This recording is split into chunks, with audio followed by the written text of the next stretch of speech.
Hello, my name is John Reynolds.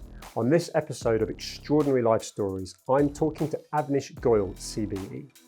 Avnish is a successful entrepreneur, businessman, philanthropist, and the founder of the charity the Goyal Foundation. Avnish is the chairman of award-winning Hallmark luxury care homes, and with his wife, Anita Goyal MBE, is passionate about making a positive social impact in business and through their charity work. I want to know the why that inspired them to embark on the important charity work they're doing, empowering children, young people and women to be the best they can be and tackle disadvantage in the UK and abroad. I'm very much looking forward to my conversation with Avnish. Avnish, thank you for joining me. Thank you, John, for having me. Tell me, who is Avnish Goyal? Good question, John.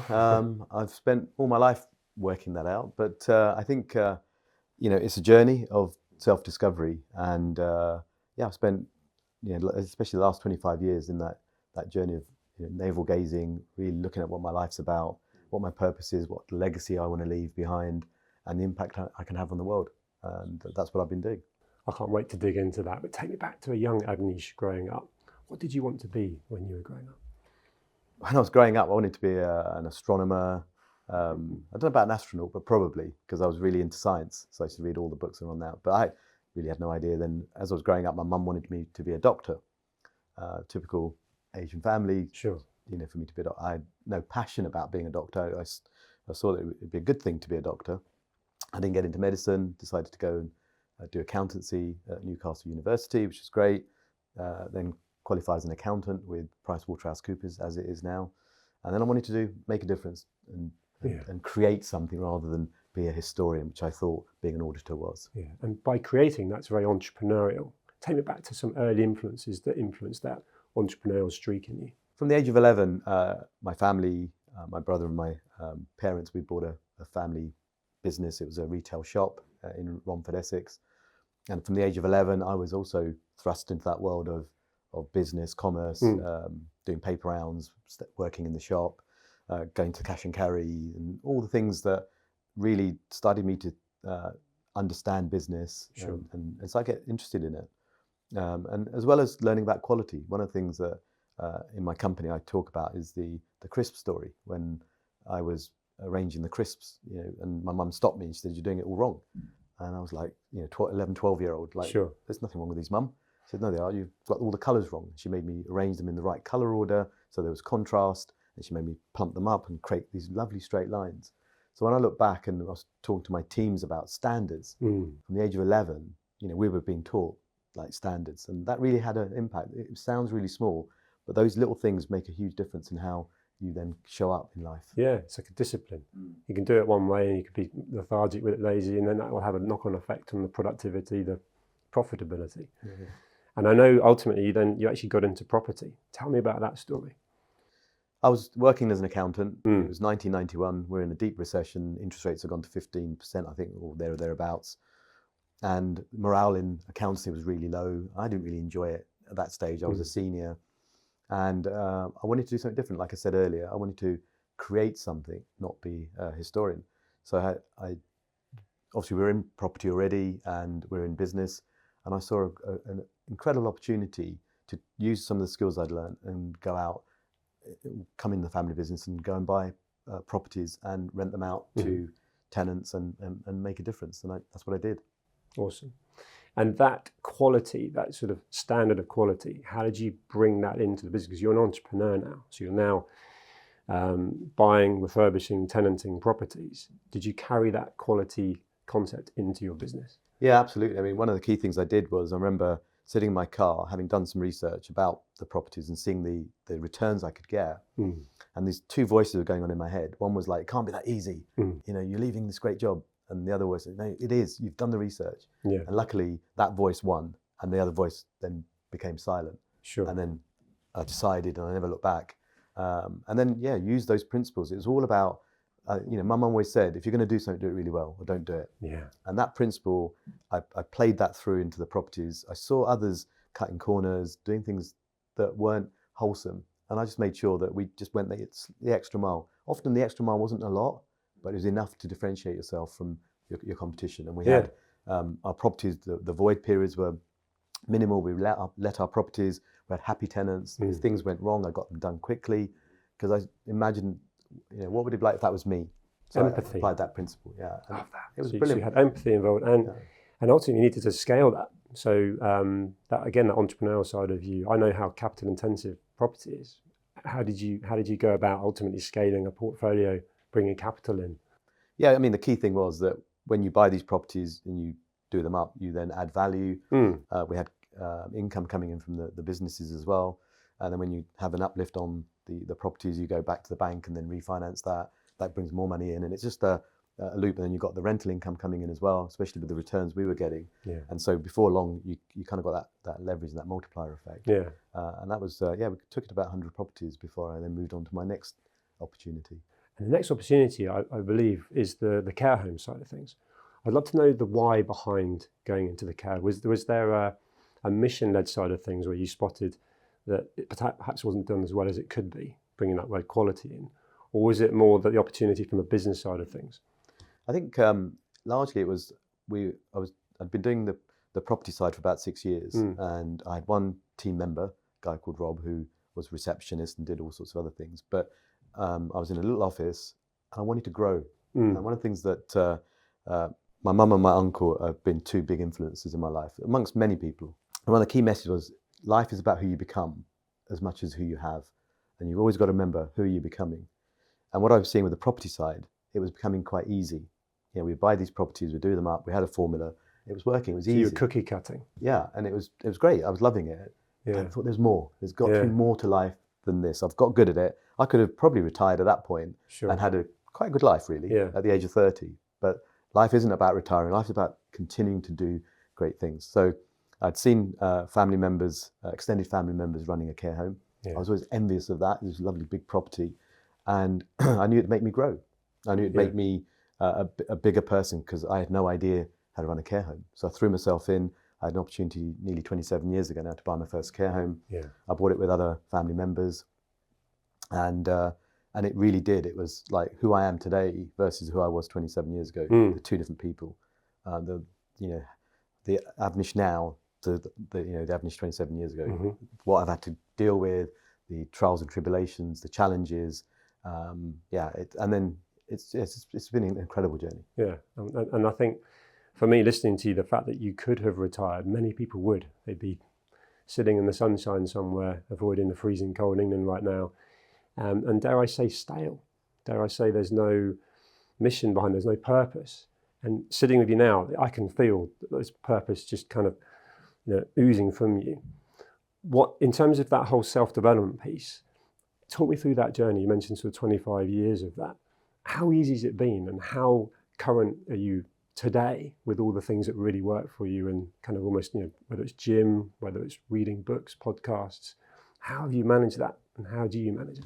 Well, life is a continual journey of ups and downs. And I learned a great phrase that things are not in the way, they're on the way.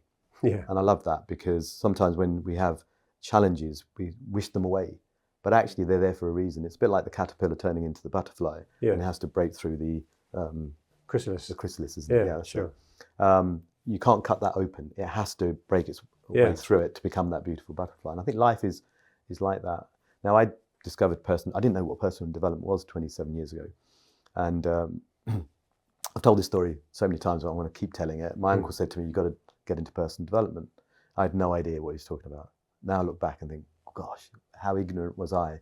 Didn't even know that. I think it wasn't mainstream then either. Sure. And so my first book that I read was How to Win Friends and Influence People. It was on his bookshelf. I thought, he keeps going on about this. Let me take him up on what he's saying. And I was blown away. Then I went on to read The 7 Habits of Highly Effective People by Stephen Covey. And again, I was blown away. It really opened me up to, there's a whole new world out there that I have no idea about, that I need to get into, because it's given me tools and skills to be a better version of myself. And I became hungry for it. And one of the things that I found in myself is that when I get into something, I want to do it really well. I want to be the best at it. I want to be industry leading and so on. And with personal development, that became me. I became I'm not sure the monster's the right word, but you were consuming it. Maybe people thought I was a monster because I just wanted to talk about it all the time. Sure. If you were out with me, I'd be going, you've got to read this book, you've got to do that. This is going to change your life. Yeah. And then from there, I discovered something called the Landmark Forum. A friend of mine had done it. There's a course in London that you can do. I did 2 years of workshops through that organisation. That was a game changer. Honestly, it took me to a whole nother level of thinking, got me to who I was in the past and who I could create myself to be in the future, not constrained by the past, but anything I wanted to be, and it was incredible. And then I met Tony Robbins, and that was then another game changer for me. I bet. And then Tony Robbins was, obviously, he was the one that stood out for me. And I think, I'm late to the party. I'm probably really 3 years of, almost like you're saying, without, again, being a monster, just consuming, just really hungry to learn, to talk to people that have been there, done that, stand on the shoulder of giants. And yet I think Tony Robbins coming in as an American, as an English person growing up, it was a bit like that's a bit kind of woo-woo and, kind of actually man up. You're on your own with this, which is a completely wrong mindset. But it's on the up. The whole thing now is being encouraged massively, isn't it? And I think one thing that's really relevant, which you mentioned, your mum said, be the best you can be. You've instilled that into your children. I'm doing that into my children. We're both parents. What can be done at an earlier age? And how have you managed to do that with your own children, to instill that kind of mindset? Because you wished you'd found it earlier, then you've been doing it 25 years. I wished I'd found it earlier, and I'm 3 years in. So how can you bring that in without the kids going, oh, Dad, this is so boring? They're going to say that. Yeah. So I have this concept that about nudging. You can't make young people do things. You can try. I mean, we were told to do things. We did as we were told. But things are different now, and you've got to accept that. And I think it's far better to nudge. Now, luckily, my kids were quite young when I got into personal development, so they were just running around as youngsters, absorbing it. And so it was fortunate I got them earlier than before they became teenagers. And obviously when they were teenagers, and they're 26 and 29 and whatever now, but they will sometimes vote with their feet and not come to things. And we just done this vision board and goal setting workshop. They were all there. They were dancing on stage. They were part of it. One daughter was doing the AV at the back with the music and everything. The other two were helping out, and I'm so proud. But it's a journey. And something I learned from a great book. Actually, I listened to the audio tape by I think it was Suzanne Bailey or Bale about building self-esteem in your child. That taught me a lot about parenting. About how do you teach them self-discipline rather than enforcing rules and regulations on them. Because how are they going to do things right when you're not looking, when you're not there, when they go to university, when they get married? How are they going to have their own internal yardstick or North Star that guides them? That's what I've been trying to do with my children. And I think one thing as well is I use that kind of, oh, Dad, this is so boring, or not listening to him again, and so on. But actually, and you use the term nudging, if you can actually make it real to children, whether they're our own children or children growing up, that actually it's about finding your purpose, your passion. The kid that's being encouraged to go out and train on the field, kicking a ball around, that doesn't want to play football, is not going to be interested. But actually, if you turn that into a kind of, well, what do you want to be? And then that's what you need to do to get there. Sometimes that can be a light bulb moment. What more can be done in schools and in education side of things that's just clearly not being done to help that? Yeah, I think we look at the actions rather than the end. What are we trying to achieve? So, for example, when and a lot of people who'll be listening to this, they'll have young people that they're trying to get through 11 plus or GCSEs and so on. If you don't know why you're doing it, like I remember when my son was doing his 11 plus and we were trying to get him to study, he didn't want to study.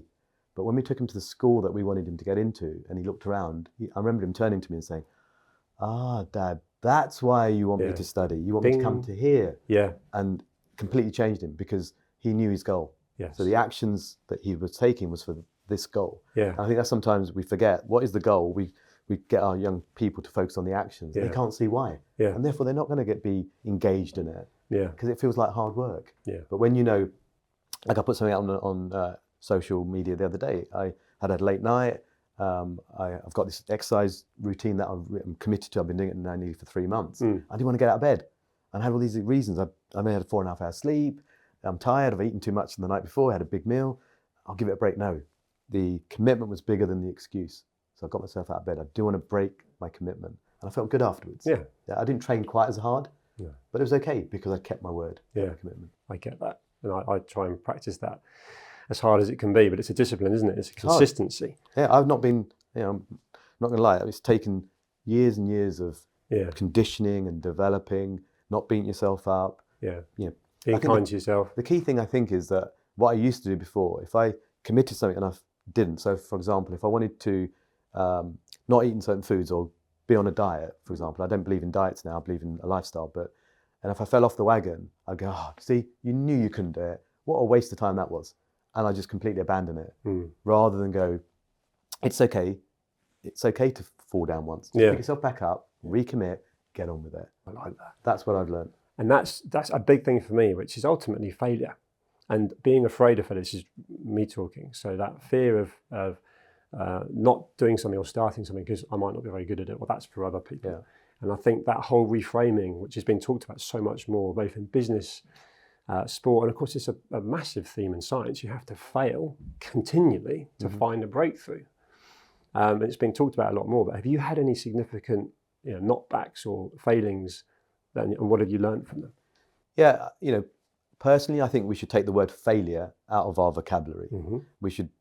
They're outcomes. Because I know from some of my biggest failures, as we call it, I've had some of the best successes. Because if I hadn't gone through and had that, so I'll give you an example. Yeah. If I hadn't got divorced, I wouldn't be in the relationship I'm in now. Sure. Right? So at the time, it felt like I had failed, to be honest with you. 10, 12, 13 years ago, whenever it was, I still used to use some of that language. I didn't want to fail in my first marriage.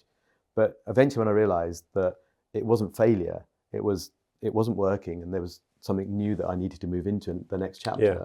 Because sometimes that fear of failure keeps you going into something that isn't ever going to work. You could still be in a failed marriage. Yeah. Broken marriage. And now, and there's lots of other examples, often when I've seen that, the things that were, failures actually give me the life I have because I learned stuff from that failure, from that thing, that outcome. Yeah. I wouldn't have what I've got today. There was a lesson in that. And I think often what we've got to look at is the reason for it. Now, who knows whether it's true or not, but if we just look at it like, there's a reason that happened. What's the reason? What can I learn from it? And then move on. Yeah. Because otherwise, if you keep saying, I failed, your self-esteem drops, your energy drops, and you can't do anything without... Drags you down. It drags you down. Yeah. And I know that talking off camera before, that whole striving to be the best version of yourself, which, is exactly what I'm trying to do. It's exactly what we all should be trying to do. Makes you better for others, makes you more... able and capable in business, let alone being a husband, a parent, and having a life for yourself. In context of sitting here and sort of paralleling that, you've been very successful. The business is successful. You've been able to be a philanthropist and set up your own charities and support other people's charities like the Caldwell Children. How would you define success sitting here now? Yeah, I mean, obviously, as we all know, society generally defines success as wealth. I've learned, luckily, from others that wealth is only one aspect of success. Don't get me wrong, we all would like a bit more money and it allows us to buy things.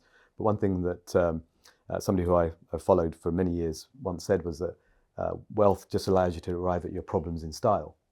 And I quite like that because... I've not heard that before. Often we think that, I'd love to be like that wealthy person. Sure. I've got the good fortune to know a number of billionaires who are great friends of mine. Now, they have challenges too, right? And we have these banter, and they'd like my life, and I'd like their life, kind of thing, But actually, you've only got your life. So for me, success is about having it all. And there's something called the Wheel of Life. And for the viewers, the listeners, just Google it. Wheel of Life. It's a wheel, and it's got cut into segments, and it's different aspects of your life: relationships, spirituality, work, career, fun, hobbies, spirituality, giving back. And you rate yourself from 0 to 10, and then you colour in the bit from the centre to what you've, like if you're an 8 out of 10, you draw the arc on the 8, and then you see. And we do this every year in our workshops. We do this ourselves, and I started doing this 25 years ago, and I really got to see. And most people will see that they focus on the things they're good at, and they over focus on those things like work, for example, or exercise, etc. And they then neglect other areas, and then we all wonder why we're not feeling fulfilled. Yeah. Because what I've learned over the years is that Wheel of Life, really making sure that there are no areas that are deficient. Because if you're really successful in your career, but your relationships suck, you're not going to be fulfilled, right? No. And if you're not, or if you're not exercising, your health and well-being is not where it needs to be because you're over focusing on work. How many of us know people who just are addicted to work, for example, right? And we say, oh, well, we're doing it for our children or we're doing it for our family. But often, and I learned that years ago, that's a lie. There's a moment when it stops being putting bread on the table, but it becomes an obsession. It becomes your mission, but not at the expense of everything else. No. So success is about a balance. And it's a journey. It doesn't happen overnight. Yeah. It's I've been on this journey for nearly 30 years now. Yeah. And I think I'm getting quite good at it. Yeah. But there's still areas that I have to focus on, things that still go wrong. And yeah. I think, oh my God, why is that? Yeah. And actually just using that wheel of life and that whole balancing, anyone watching or listening that's in business, that's married, children, trying to have a life as well, get a game of golf in and so on. How have you managed and how do you manage to juggle that? Because that's often a constant source of maybe conversations or arguments in families and so on. You're always away or, we need more money. Yeah. So then the both parents might be trying to work harder to make more money and then not being a great parent. How have you managed to keep that balance? Well, a great phrase that my wife, Anita, taught me was, you're not a tree. I was like, well, what's that? As in, trees can't move, right? Mm-hmm. But you can. Yeah. So anything that you don't like, move. Yeah. Now, often people, oh, no, I can't. If you have to work away and it doesn't serve your family, yeah, then go and find another job. It's really, I like that. Whereas people go, no, I can't. I've got to spend 6 months here and da-da-da. But there's That's an a impact. mindset, isn't it? There's an impact back at home. Mm. And then at some point, often I've from billionaires to people with less money have said, I wish I could have done things differently. Wish I spent more time with the kids. Yeah. And so, luckily, I've learned from masters from the last 30 odd years now and said, right, how can I take the best of what they've learned in their lifetimes and absorb that into my life? Yeah.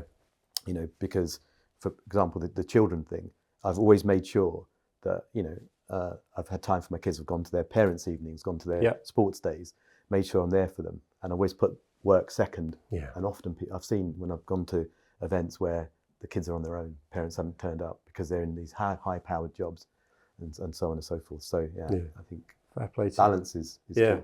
And evolving from that, achievement. So successful business, you clearly are a great parent, great husband. Well, I hope so. You're CBE. Ask the family. I've been fortunate enough to meet your family, and there's a glow. There's always going to be stuff that goes on, but there's a bond, there's a respect, there's love. But you're a CBE. So in that overarching question of what's your greatest achievement, what would you say? Personally, it's really difficult. I've got wonderful children. I've got this wonderful wife, Manita, who you've met. And I think having that ecosystem where we've got, a good family life that's constantly evolving. Don't get me wrong. Not like we never have problems. So I don't want anybody thinking that I'm coming here saying that life is wonderful and perfect. And it isn't wonderful and perfect. The key thing about life is how do you deal with problems when they arise? Yeah. And that's the thing I'm continuing to learn. How do I deal with stuff? How do I not put things off? So family, I think, for me, is the personal side, that achievement of having a great family life and family who respect and love me. And then on the work side, I think, is having a business where I can walk into a room and people have respect for what we do, the impact we've had on the social care sector. Yeah. And I think you can't buy that.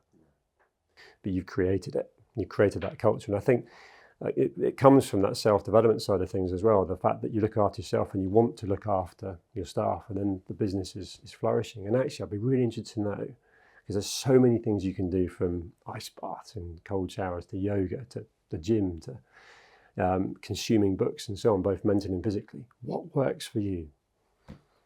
So in terms of keeping yourself mentally and physically fit, which again, you've immersed yourself into this. So I'm really interested to know what actually you do. So on a daily basis, a weekly basis, from an exercise point of view, from a getting out in the fresh air, and from maybe continuing to listen to podcasts. Sure. What are the things that... It's not that structured. Okay. It's not like I've got set routines, apart from my exercise now, which I'm now doing religiously every day. But it's been ad hoc, sporadic. If I'm on the cross trainer, I'll put on a TED talk, because I'm then nourishing the mind and the body at the same time. That's really useful, doubling up on my time. I'm always listening to TED talks and podcasts and throwing myself into seminars. I've gone back into doing some work with Tony Robbins on his Platinum Partnership. and getting other people involved in that as well. Yeah. Reading books. And I think another key one is hanging around with people that you want to be like. Yeah. Or so because we are a product of the environment we're in, our ecosystem, and so on. So it's really making sure that you choose your friends wisely, because you'll become like your friends. That's good advice. Just making sure of that. And I think I've got incredibly wonderful friends who either inspire me or I get to inspire. Yeah. And it's a two-way process. And sometimes it's both. Yeah. We learn from each other. There's so much you've done, there's so much you're doing. What have you not done yet that you very much are aspiring to still do? Well, I'm going to be abseiling down a very big, tall building very shortly, which unfortunately I can't tell you which one it is, because there's a block on it. So that's going to be a big achievement for me. Yeah. So going to do that. Well done. But yeah, no, I want to really increase the work that we're doing with our charitable stuff. Yes. We've got this target to reach 1 million young people with our free personal development workshops with Inner Spark. What's the name of the charity? Inner Spark. Inner Spark. Yeah, it's part of the Goal Foundation. Yeah. And this came out of COVID when we were locked up in our houses. And Anita, my wife, was a teacher for 20 years. And one of the passions I had when I did personal development was, and we touched on it earlier, was why can't we have this? If I'd have learned the skills I learned when I was 30, 35, 40, and you've touched on it, John, as well, is we should be teaching this in schools, as well as maths, physics, chemistry, algebra, and trigonometry. All that is really great. Yeah. And we've got to learn these skills too. Yeah. How do we manage our mindset? How do we grow and develop and be the best versions of ourselves? So we're really keen to get this stuff into schools. Yeah. And so that's a huge passion of mine as well. Yeah. Well, I'm with you all the way on that. And you're a busy man. You've made time to speak to me today, so thank you so much. I'm learning from you all the time, and that was a big why behind the program, to be able to learn from someone like yourself. So thank you, Avnish. Thank you, John, for having me. Cheers.